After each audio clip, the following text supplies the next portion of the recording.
Hello guys, welcome to local film studios. నేను మీ హరీష్ చక్కల. నేను మీ శంకర్. ఈరోజు ఒక కొత్త బ్లాగ్ చేయబోతున్నాం.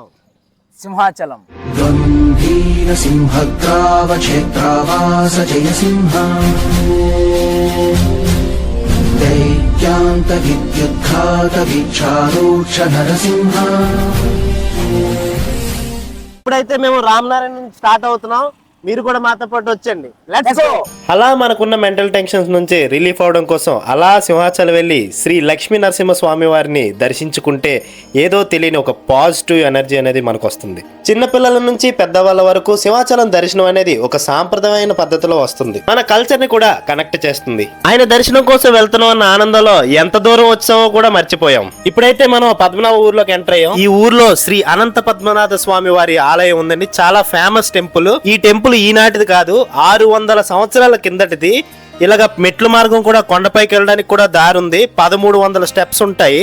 ఇక్కడ ప్రతి సంవత్సరం డిసెంబర్ లో పండుగ జరుగుతుంది. ఈ పండుగ కూడా చాలా గ్రాండ్ గా చేస్తారు. అలాగే మీకు ఈ పండుగ గురించి తెలిసిన వాళ్ళు ఎవరైనా ఉంటే మనకి కామెంట్ చేయండి. అలాగే తెలియని వాళ్ళకి కూడా ఈ వీడియోని షేర్ చేయండి. అలాగే మనం ఇప్పటి వరకు మాట్లాడుకున్న శ్రీ అనంత పద్మనాభ స్వామి వారి టెంపుల్ ఇదేనండి. చూడండి ఒకసారి అందరూ. ఇదే ఆ టెంపుల్. ఇది ఎంట్రన్స్ అన్నమాట. ఇది టెంపుల్ ఎంట్రన్స్. అలా స్ట్రైట్ కనిపిస్తుంది టెంపుల్.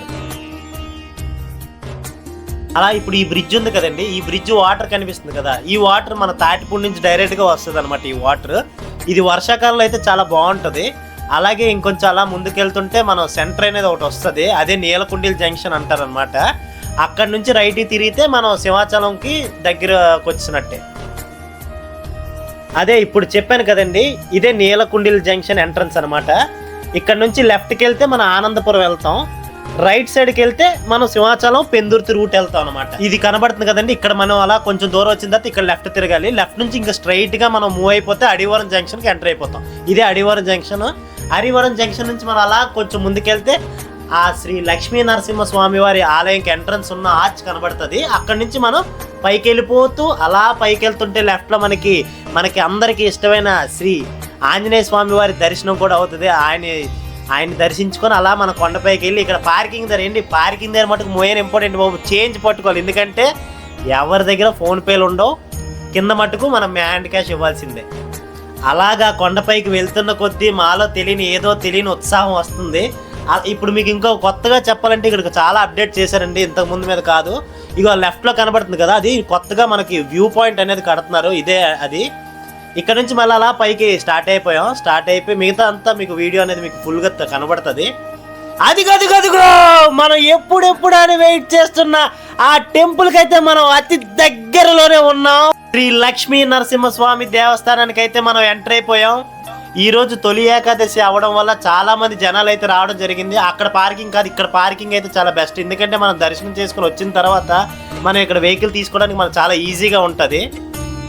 మేమైతే దర్శనంకి టెంపుల్లోకి వెళ్ళబోతున్నాం. ఈ గ్యాప్లో మీరు టెంపుల్ యొక్క చరిత్ర తెలుసుకోండి. పురాణ కథ ప్రకారం హిరణ్యకశపుడు అనే రాక్షసుడు విష్ణు భక్తుల్ని హింసిస్తూ ఉండేవాడు. తనని తానుగా దేవుడిగా చెప్పుకునేవాడు. అతని కుమారుడు ప్రహ్లాదుడు మాత్రం మహావిష్ణువు పట్ల అపారమైన భక్తి కలిగి ఉండేవాడు. ఎన్నిసార్లు హిరణ్యకశపుడు తన కుమారుని చంపడానికి ప్రయత్నించిన ప్రభు కృపతో ప్రహ్లాదుడికి ఏమీ కాలేదు. చివరికి హిరణ్యకశపుడు కోపంతో అడిగాడు, నీ విష్ణువు ఎక్కడున్నాడని. ప్రహ్లాదుడు సమాధానం ఇచ్చాడు, అతడు ఎక్కడ లేడు చెప్పు, స్తంభంలో కూడా ఉన్నాడు.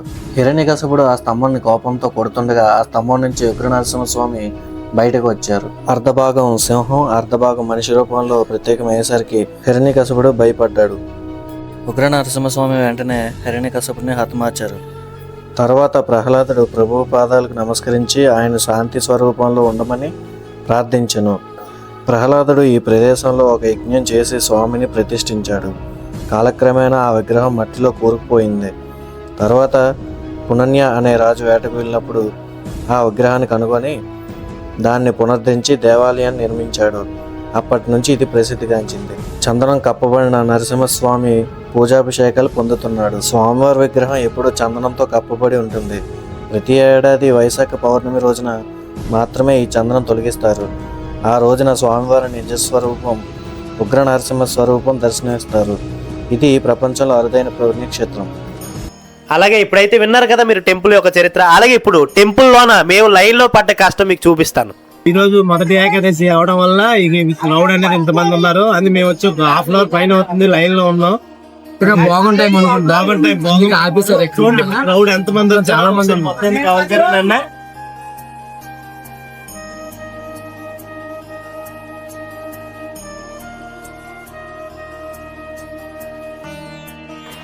అలాగే మీకు ఒక విషయం చెప్తాను, ఇక్కడ కాయిన్ నిలబడితే అనుకుని జరుగుతుంది అంటారు కదా. నేనైతే మీ అందరూ బాగుండాలని చెప్పి ఇక్కడ కాయిన్ నిలబడదాం అని పెట్టింది. ఎవరు బాగుండాలనుకున్నారు? కొత్తగా పెళ్ళిన వాళ్ళు ఇప్పుడు అందరూ చంపేస్తున్నారు కదా, అలా చంపకుండా ఉండాలని చెప్పేసి ఇక్కడ నేను కాయిన్ నిలబెడతాను. చూడండి ఎలా నిలబెట్టాను, అట్టిపండు మీద నిలబెట్టాను. మీరు అందరూ బాగుండాలని కోరుకుంటాను నేను ఎప్పుడు. ఏకాదశి రోజు దర్శనం చాలా అద్భుతంగా జరిగిందండి. అలాగే మమ్మల్ని సబ్స్క్రైబ్ చేసిన వాళ్ళందరికీ, మా సపోర్ట్ చేస్తున్న వాళ్ళందరికీ, మేము అందరం బాగుండాలని మనస్ఫూర్తిగా ఈరోజు దండం వీడియో చూసిన వాళ్ళకి కూడా మంచి జరగాలని కోరుకుంటున్నాం. శ్రీ సింహాచల వరలక్ష్మి స్వామి నమః. అలాగే దర్శనం అయితే చాలా అంటే చాలా బ్రహ్మాండంగా జరిగిందండి. చాలా అదే దర్శనం అయిపోయిన తర్వాత ఇలా బయటకు రావడం జరిగింది. ఇలాగా అన్నదానానికి వెళ్ళి ప్రసాదం కూడా స్వీకరించడం జరిగింది. చాలా బాగుంది దర్శనం అయితే చాలా. ఈ రోజు తొలి ఏకాదశి రోజు చాలా ప్రశాంతంగా దర్శనం చాలా బాగా ఎక్కువగా జనాలు కూడా చాలా ఎక్కువ మంది రావడం జరిగింది. మీకు ఈ స్టోరీ అనేది ఫుల్ గా తెలియాలంటే మన యూట్యూబ్ ఛానల్ చూస్తుంటాం.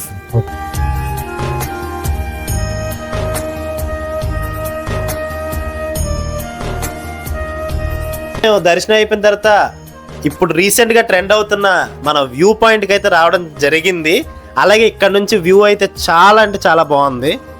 మీకు ఇప్పుడు ఒక వ్యూ పాయింట్ చూపిస్తాను చూడండి. టెంపుల్ పైనుంచి మనం టెంపుల్ చూస్తే ఎంత బాగుంటుందో చూడండి ఒకసారి.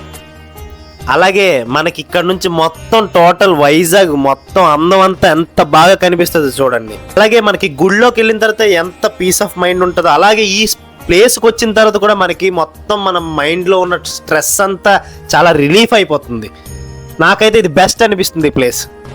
ఇలాంటి మంచి మంచి వీడియోస్ కోసం మీరు మన లోకల్ ఫిల్మ్ స్టూడియో ఛానల్ని సబ్స్క్రైబ్ చేసి బెల్ ఐకాన్ కొడితే మీకు ఇలాంటి మంచి మంచి వీడియోలు మళ్ళీ మళ్ళీ వస్తూనే ఉంటాయి. Thank you for watching.